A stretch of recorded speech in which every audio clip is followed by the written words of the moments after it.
Welcome to some very famous people you've never really heard of. Bite-sized biographies of the famous, the infamous, and the quirky in less than an hour. My name is Philip D. Gibbons, and there is more information about me, this podcast, and a bibliography at bitesizedbiographies.com. There are also photographs of many of the individuals and items mentioned in this podcast. At the conclusion of Part 1 of this presentation, there will be additional suggestions concerning further information about today's subject, Jan Baalsrud and World War II's greatest escape.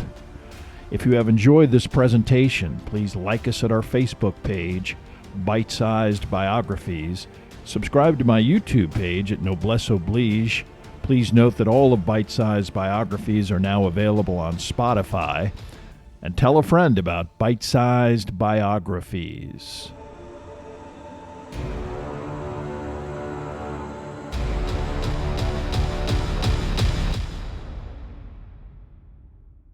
Now let's get started with our story about the incredible escape of Jan Baalsrud. To improve your listening experience, see a detailed map of Jan's escape route, which will help clarify exactly where in Norway this incident took place. Norway was able to remain neutral during World War I, mostly as a result of the country's inaccessibility, remote geography, and Imperial Germany's lack of the naval and aerial sophistication required for such an invasion. This conflict played out chiefly in France, typified by stalemate and trench warfare that had no effect on any of the countries of Scandinavia, Norway, Sweden, and Denmark successfully evading any direct involvement in bloodshed. But by the outbreak of World War II, Germany's military capabilities were greatly improved, and its high command designated Norway as an objective with several compelling motivations for invasion. A 1,000-mile coastline affording access to both the North and Norwegian seas for the German Navy and especially German U-boats, a guarantee that essential natural resources would continue to flow unimpeded from Sweden, and an anticipated attempt by Great Britain to occupy the very same territory precipitated a Nazi invasion of both Denmark and Norway on April 9, 1940. The conquest of Denmark was accomplished in a matter of hours. Norway took longer, but despite both Allied support and Norwegian determination, the country capitulated on June 10th. Many Norwegians, including King Håkon VII, fled the country, some directly to Great Britain or to neighboring but neutral Sweden. Despite Sweden's neutrality, there was a deep underlying national sympathy for those Norwegians who were able to escape Nazi occupation. Nevertheless, Sweden was also involved in a precarious diplomatic dance with Nazi Germany, not wanting to instigate an invasion or seem to flout the terms of neutrality, which, by international law, required the detention or internment of any combatant that ended up in neutral territory. Escapees from Norway were frequently detained and interned for some period of time, especially immediately following the German invasion and occupation of 1940. One such internee was a Norwegian officer named Jan Baalsrud. Baalsrud was born on December 13, 1917, in Oslo, Norway. Like his father, in his late teens, he learned the skill of manufacturing cartographical instruments and was pursuing a career as a surveyor and map instrument maker. But with the worsening European political situation, Baalsrud also spent time in the Norwegian Army and Norwegian Officer Training School. He finished this training only days before the German invasion, a development that prompted his assignment to the Norwegian Army. Baalsrud engaged in combat in the Østfold region in the vicinity of Oslo, but overwhelming Nazi manpower and armaments eventually neutralized any Norwegian defenses, individuals like Baalsrud fleeing to the sanctuary of the nearby Swedish border. Like most of his comrades, Baalsrud was immediately interned by the Swedish government, in his case as an officer, being briefly detained in a jail cell.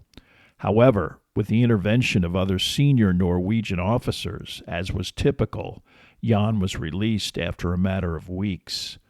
Despite Swedish governmental entreaties to work officially using his cartography skills, Baalsrud was intent on aiding the rapidly growing Norwegian resistance movement. Recruited through the British Embassy in Stockholm, Jan carried out missions as an espionage agent in Norway, returning to the country at grave peril to acquire data and information about German naval and aerial installations and transmitting them back to his British handlers. On his third such mission, Baalsrud was detained by Swedish law enforcement, this matter far more serious than Jan's mere status as a member of the Norwegian military. He was placed on trial for espionage against a foreign government, convicted, and handed a 6-month jail sentence. Again, his sentence was reduced and he was released, unfortunately with the legal stipulation that he leave Sweden within 2 weeks. This was potentially a dangerous predicament. If Jan was unable to legally enter another country, he could be deported back to Norway, where the Nazis would arrest and execute him. Whether Soviet intelligence was interested in any potential information he could provide, or an ambassador positively disposed to Norway was responsible, Baalsrud and another Norwegian were granted visas that allowed them to travel to Leningrad and the Soviet Union. From there, the two men, Jan and his fellow countryman Per Blindheim, undertook a circuitous route through Africa, South America, and even the United States before reaching their destination, London. Their intent was to coordinate with their Norwegian resistance counterparts already in Great Britain. Unbeknownst to Jan and Per, a national Norwegian entity, officially known as the Norwegian Independent Company 1, was the official Special Operations Force training for missions to be conducted within Norway itself. This unit, informally known as the Company Linge, was named after its commander, Martin Linge, one of the first Norwegians to work with the Special Operations Executive, the British military department that was formed to undertake sabotage and reconnaissance in the occupied countries of Europe. The Company Linge was already undergoing extensive and rugged training in the Highlands of Scotland, terrain and climate similar to that of Norway. Several raids were carried out on Norwegian soil, some resulting in great success, including an attack on the heavy water facility at Vamork, Norway, and others were not as successful, including a December 1941 raid on the coastal town of Maløy, in which Martin Linge was killed. In 1943, Norway's strategic coastline continued to be an impediment for Allied convoys that were forced to travel within 300 miles of German installations in the northern tip of the country. German reconnaissance planes stationed at an airfield at Bardufoss near Tromsø and seaplanes dispatched from Narvik systematically patrolled the shipping lanes near northern Norway. Once these planes determined the exact locations of Soviet Union-bound convoys, U-boat wolf packs and Nazi fighter bombers were dispatched, frequently inflicting massive losses in men and material. The Allies became intent on knocking out these Norwegian reconnaissance facilities as soon as possible by involving trained Norwegian commandos in direct raids on these strategic Nazi outposts. One of these missions commenced in March of 1943 with a former Norwegian fishing vessel, the Bratholm, heading back to Norway from the Shetland Islands with a crew of 12 men, including 4 trained Company Linge saboteurs intent on specific attacks on the Bardufoss airfield and the nearby Nazi seaplane facility. A 5th intelligence agent would embed himself in Tromsø, recruiting locals sympathetic to the Norwegian cause. The Bradholm was hijacked in September of 1940 from its anchorage near a remote northern Norwegian island, seized by local members of the resistance who felt their arrest was imminent. These individuals initially sailed to Iceland and were eventually escorted by British naval assets to northern Scotland. Although the Bradholm was disguised to look like any other typical Norwegian fishing vessel with large barrels on the deck and nets in the hold, the boat also contained automatic weapons, a radio transmitter, extensive provisions, and inclement weather survival gear, as well as 8 tons of dynamite. One of the 4 Linga Company saboteurs was Jan Baalsrud, now a second lieutenant and second in command of the Bradholm Group. The commander of the mission was Lieutenant Sigurd Eskelund, 41 years old, a Norwegian emigrant to Argentina and a successful farmer who returned to England to participate in the Norwegian resistance. Eskelund was initially employed in northern Norway as a postal employee and retained many potentially sympathetic contacts as well as extensive knowledge of the geography of the region. Sergeant Per Blindheim, Jan's friend and fellow internee, was a third commando, as well as Sergeant Gabriel Salveson, an expert at wireless communication. A 5th Company Linga man, intelligence agent Eric Reichelt, was hopefully destined for Tromsø and a liaison with local resistance members. These men and the rest of the crew were energized when, on March 28th, the northern Norwegian coastline came into foggy view. Although frequent aerial patrols ignored their ordinary-looking presence, a German naval patrol boat did appear at the mouth of a route the ship initially intended to access, Eskelund and another crew member hoping to eventually row the Bradholm's dinghy to Tromsø and additional local resistance contacts. But both Eskelund and the actual ship's captain, Kvernhellen, felt that remaining in the vicinity of a Nazi patrol boat was unwise. Instead, the craft headed about 10 miles north to a much more remote, narrow entrance off of the coast of one of the many islands in the region, Rebbenes Island, to a mostly enclosed fjord on the northern side of the island, an area known as the Toftafjord. A perfect and virtually deserted spot, a small island within this enclosure additionally obscured any ability to observe the Bradholm from the exterior waterscape. As soon as the Bradholm was securely anchored, Eskelund and Kvernhellen got into the ship's dinghy and rowed towards the only visible dwelling on the shoreline, a small yellow cottage. Their intent was to find someone to convey them to Tromsø and also to determine some fundamental intelligence about the vicinity and any potential danger. In such a quiet, secluded area, the arrival of a large fishing vessel would have been a momentous occasion. As the 2 men stumbled through the knee-high snow to the front door of the small house, the only current female adult occupant opened the door and politely said hello. This was Haldis Idrupsson. Her husband Hans and her oldest son, like most of the men in the region, were at sea, fishing, and would be gone for weeks. The men introduced themselves and related a cover story, lamenting engine trouble and the need to get to Tromsø to get some replacement parts. Although Haldis found the men to be non-threatening and sincere, she related that her husband was not present and couldn't help them. Her oldest present son, Peter, did volunteer to help guide the 2 men to help on nearby Grotøy Island, but Eskelund begged off for the moment, claiming that they were quite tired. It was late in the day, and they needed to get some rest. Eskelund then asked Haldis if she had a telephone, and she practically laughed at the notion, commenting that that was a luxury mostly unavailable to most of the nearby inhabitants, her nearest neighbor at least a mile away. The 2 men turned to leave, and Eskelund, attempting to be as nonchalant as possible, matter-of-factly asked if there were many Germans in the area. Haldis responded by saying that after the invasion ended, she had not seen a single German soldier in 3 years. They exchanged goodbyes, and then the 2 men headed back towards the dinghy and returned to the Bradholm. Despite his conversation, Eskelund had no intention of remaining inactive for the rest of the evening. He was focused on getting the essential materials for the mission off of the boat as quickly as possible and getting the Bradholm and its crew out of harm's way and back to Scotland.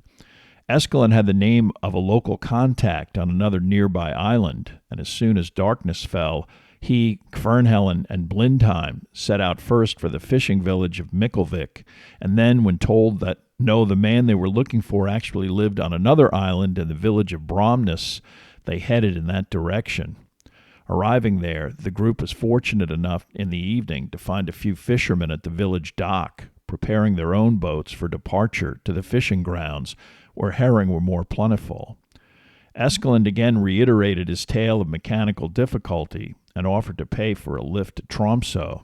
There were no takers, but some of the locals offered to introduce the two out-of-towners to the proprietor of the local general store.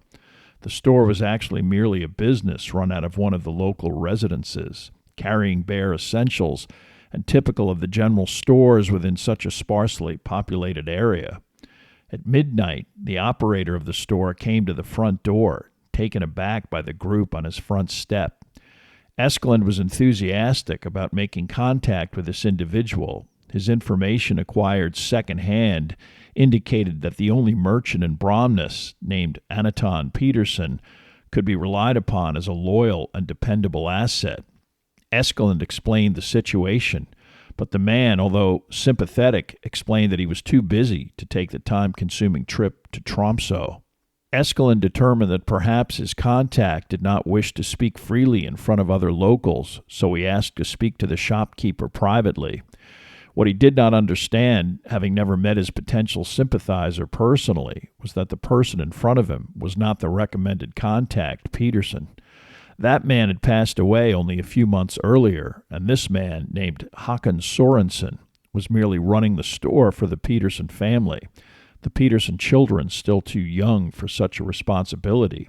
Dangerously uninformed, Eskelin quickly blurted out that actually he and the others had come from Great Britain with weapons, a radio, and provisions, and were told that the proprietor would want to help hide this contraband. Sorensen was so taken aback that he could barely respond, as Eskelin continued talking, promising a large sum of money, 5,000 kroner, as well as flour and tobacco, quite valuable during wartime. Ultimately, after becoming even more anxious, Sorensen adamantly refused, stating that he was married and the proposition was too dangerous. Confused, Eskelin finally asked Sorensen, using Anton Peterson's name, why such a patriotic individual would not help. It was then that Sorensen's actual identity surfaced, and Eskelin realized the gravity of his error. Although Sorensen even suggested two other local contacts who might be willing to help with transport to Tromsø, it was a very uncomfortable exchange.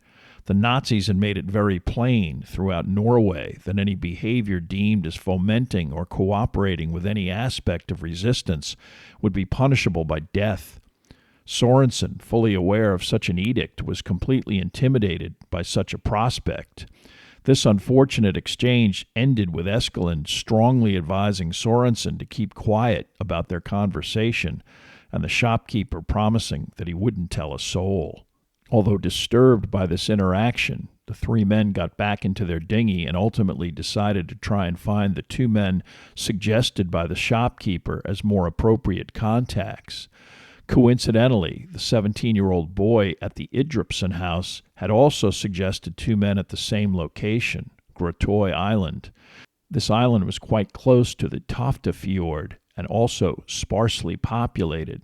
Eskelin, Blindheim, and Kvernhellen easily made contact with the two resistance sympathizers, who were actually half-brothers, Jernberg Christensen and Sedolf Andreasen. Unlike their local counterparts, these two men enthusiastically agreed to help in any way possible, suggested a hiding place for the Bratholm contraband, and even agreed to meet at 4 p.m. on that very afternoon to lead the saboteurs to this location. With that, the motorized dinghy returned to the Bratholm, all three men exhausted by their extensive efforts. They recounted in detail what had occurred, emphasizing the possibility that they might be betrayed and reviewing the extensive evacuation protocols in the event the ship came under attack. They then went below deck, intent on sleep. Initially alarmed, the other crew members began to relax as the day unfolded and there was no sign of any Nazi presence. Instead, they began to focus on their impending meetup with the two locals from Grottoy.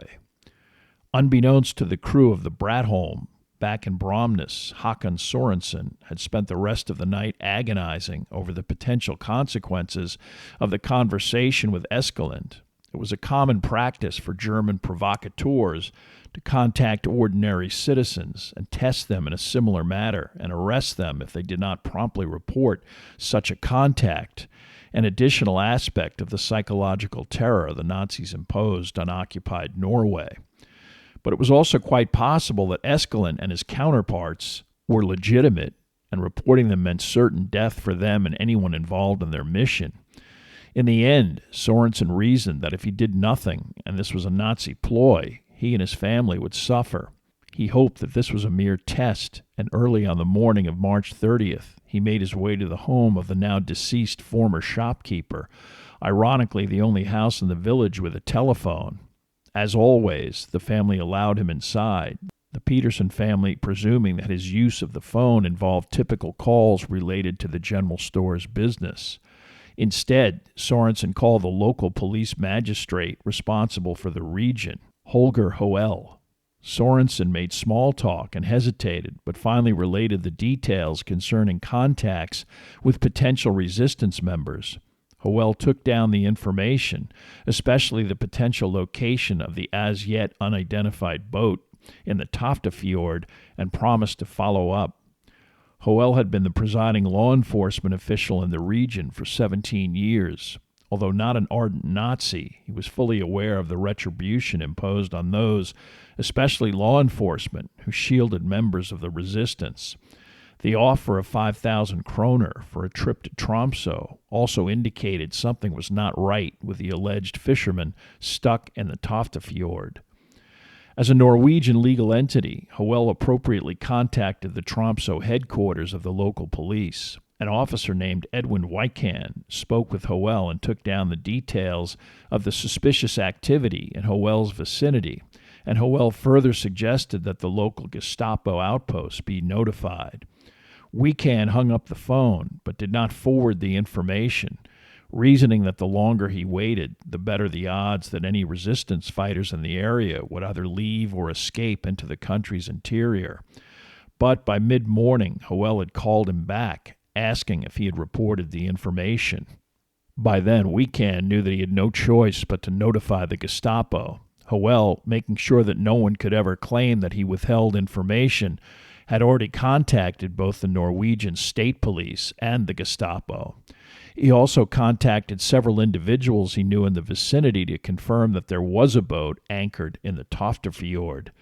By mid-morning, the fastest Nazi vessel in the vicinity, a minesweeper, the R-56, was headed towards Hoel's location, packed with soldiers, Gestapo agents, and sailors. Commanding the operation was Obersturmbannführer Kurt Stage, an individual so notorious that the only reason he was not punished in Norway after the war was that he was first hanged for war crimes in Slovenia in 1947. Hoel climbed aboard this craft, intent on directing the minesweeper to the location of the Bratholm, only a few minutes away. It was early afternoon when a lookout on the Bratholm suddenly screamed, "Germans! Germans! Germans!"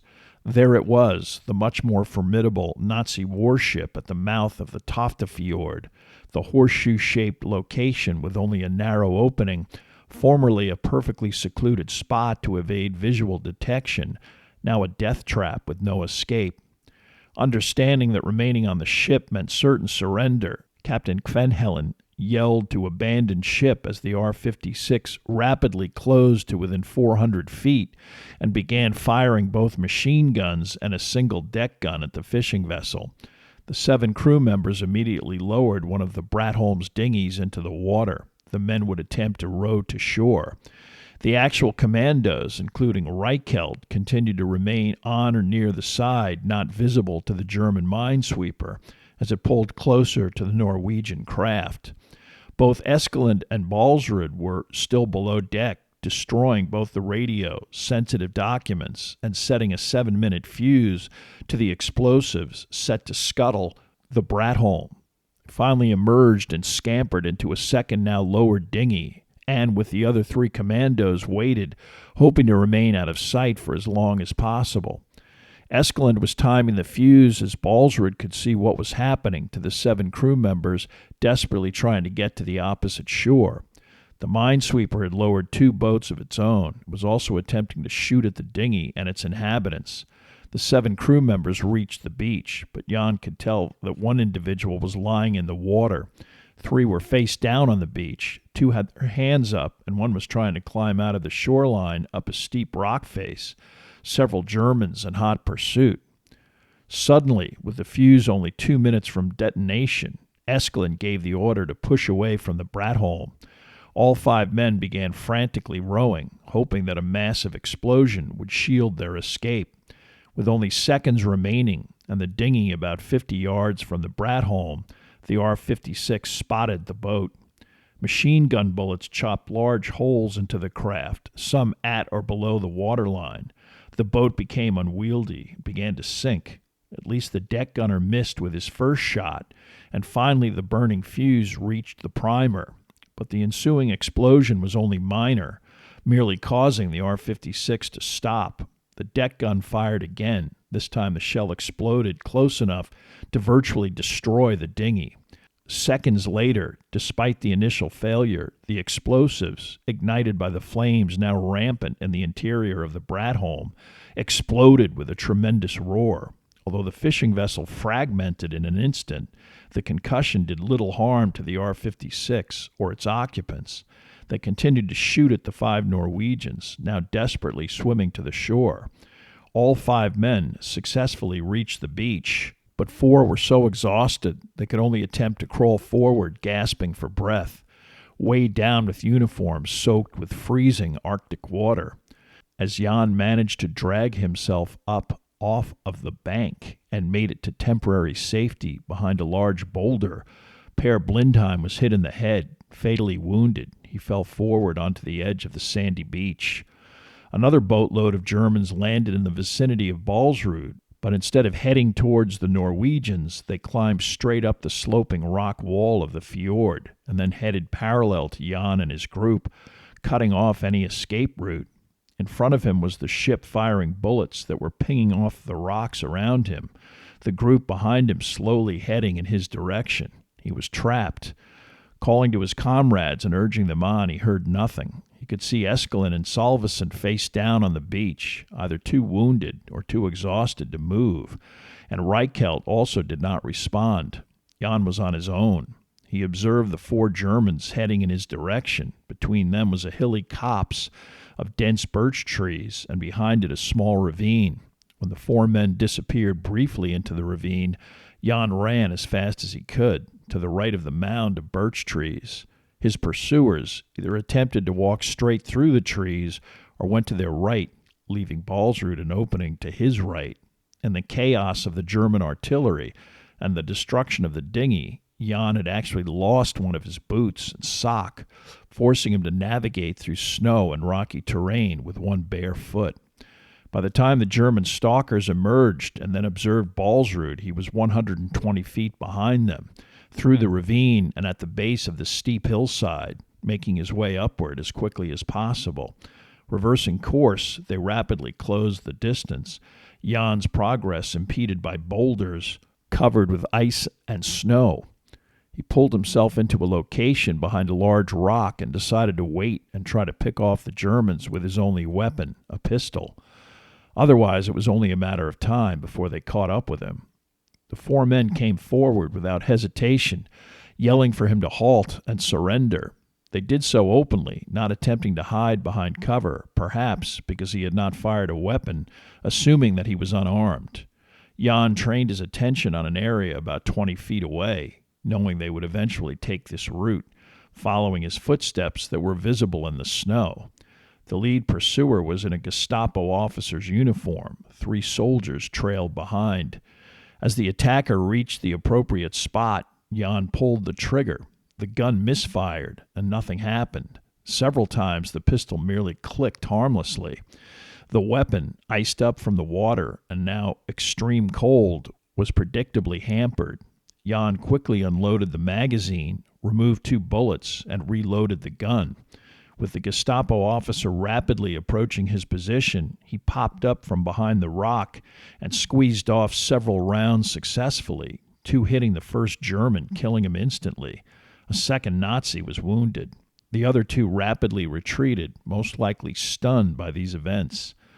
The primary threat to his freedom extinguished, Jan relaxed for a few seconds and took stock in his situation. The only sounds he could hear was the occasional scream of a comrade being forcibly detained and beaten by the Nazis, sounds that only motivated him further. Jan began to climb up the side of the fjord, about 200 feet from the top of the steep cliff.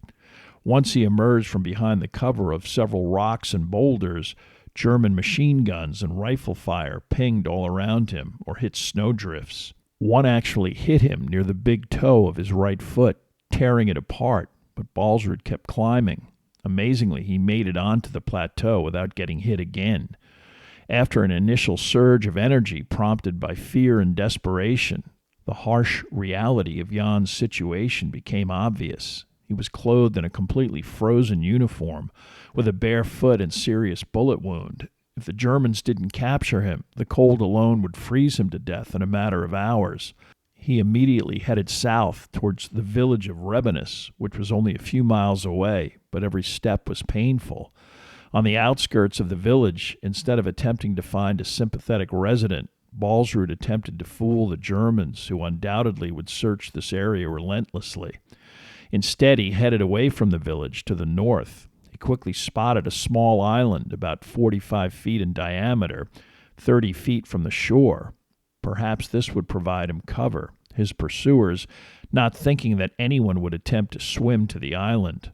But that is exactly what Baalsrud did. He managed to pull himself onto the small rocky area and found a depression near its center, deep enough to conceal him from anyone on shore. His uniform was soaking wet again and would begin to ice up momentarily. His right bare foot was numb from the cold. He had to do something about that and decided to remove his only sock from his other foot, wring it out, and put it on his injured limb, this maneuver providing at least some warmth and protection. As the sun receded, Jan stayed right where he was, and eventually he heard the sound of a search party moving along the shoreline. It was dark enough to require flashlights and flares, and the Germans quickly and systematically combed the area, but did not even think to focus on Jan's island refuge. Baalsrud became convinced that at some point they would return once they completely searched Rebenus Island.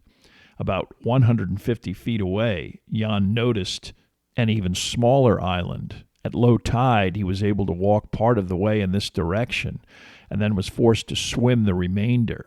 Face down, with the light decreasing, Jan was not visible from the shoreline. But the tide was rising, and in a short time his sanctuary would be covered with water. He did not want to return to Rebenus Island, and could see that another island, Varoya, was about 300 feet away.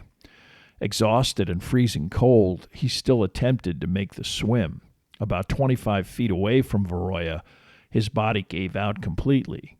Baalsrud lost consciousness. He came to on the shore of Varoya Island, not even aware of how he made it that far. In the distance, about 450 feet away, across another inlet, Jan saw a small cottage. Outside, some children were playing. Darkness was increasing, and he knew that he would never make it without getting warm and getting out of the ever-decreasing temperatures. He called over to them and got their attention. Luckily for Baalsrud, the 3 girls, 2 sisters and a cousin, thought this was their brother Peter playing a game. They jumped into a rowboat and headed in his direction. Upon seeing Jan, they were first surprised and then frightened, began to row away, but he calmly told them he was harmless and needed help, so they returned and loaded him onto the boat. Minutes later, he was walking through the front door of Anna Peterson's cottage. Anna's relative, Haldis Idripson, also sitting in the kitchen. This was the same woman who had interacted with Eskelin the day before on the shore of the Tofterfjord, the family hurriedly fleeing this location when the German warship arrived and started shooting. Having heard the massive explosion and knowing that Norwegian resistance might possibly be in the area, They immediately focused on helping Jan, knowing full well who he was. Anna's husband was also away fishing, so she gave Jan her spouse's warmest clothes and got him out of his freezing uniform.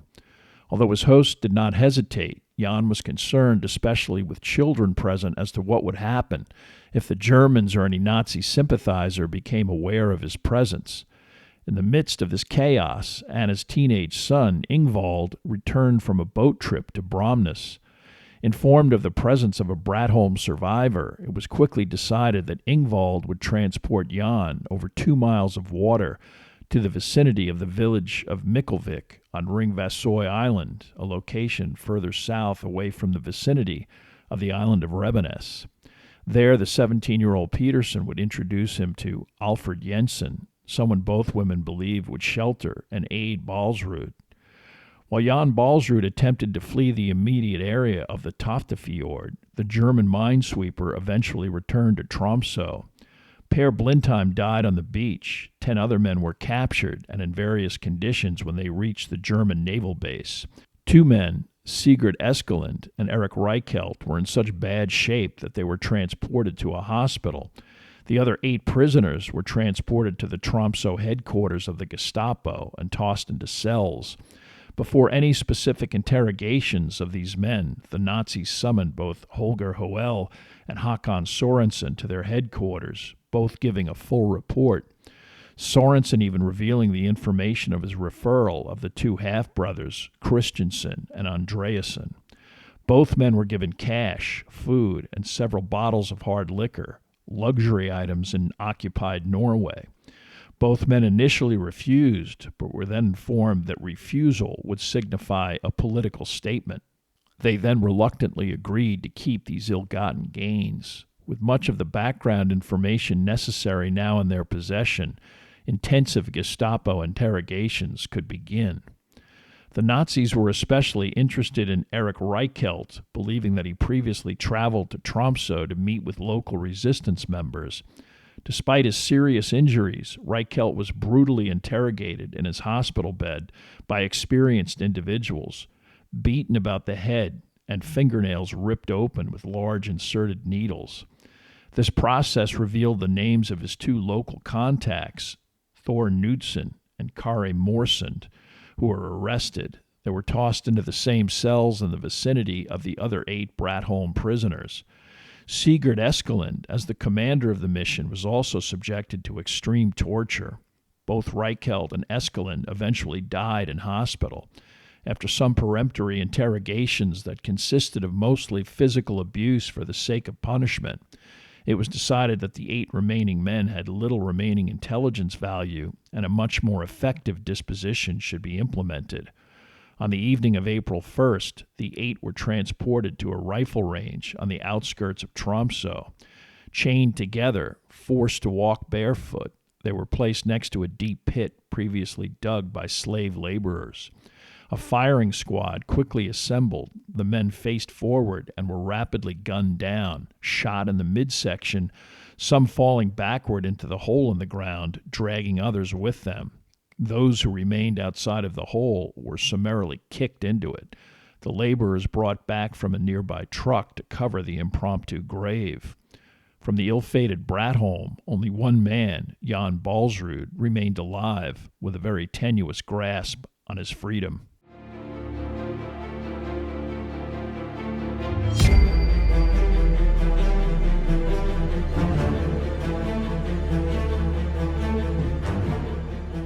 Thank you for listening to part 1 of this podcast about Jan Baalsrud.